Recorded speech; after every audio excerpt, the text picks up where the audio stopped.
Saanich police are casting a wider net as they continue their search for the killer of Lindsay Buziak. Investigators arrived to find 24-year-old realtor Lindsay Buziak stabbed to death inside a home she was showing. Lindsay was stabbed in excess of 40 times. Her breasts were mutilated. Her throat was slit to the point of decapitation. Investigators believe she was lured to the house by a man and a woman posing as prospective buyers. Police told me that initially Lindsay was stabbed from behind at the base of her skull. Her spinal cord was severed. The details of Lindsay's murder are absolutely horrific. It is nasty. Police have found no evidence of a getaway car or a weapon. Even a search of thousands of cell phone records has so far turned up nothing.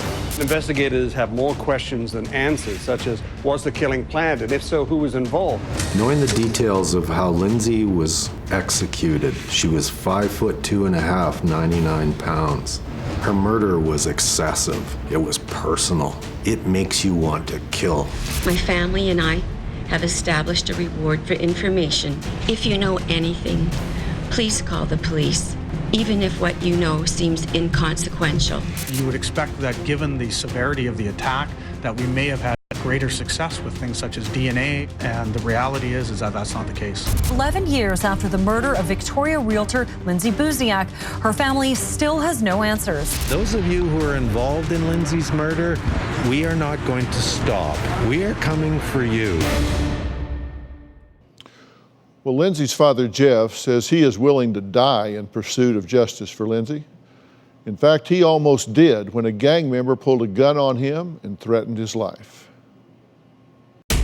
I've devoted the last 11 years of my life solely to finding out the conspirators and killers of my daughter.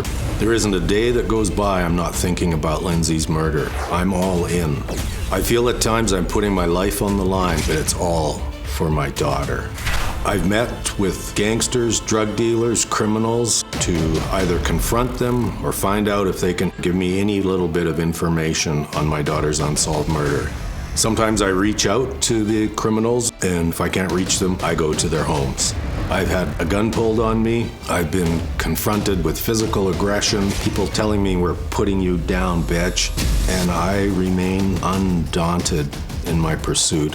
I go to these people because I believe they know what went on, and if they don't, they could find out fairly quickly.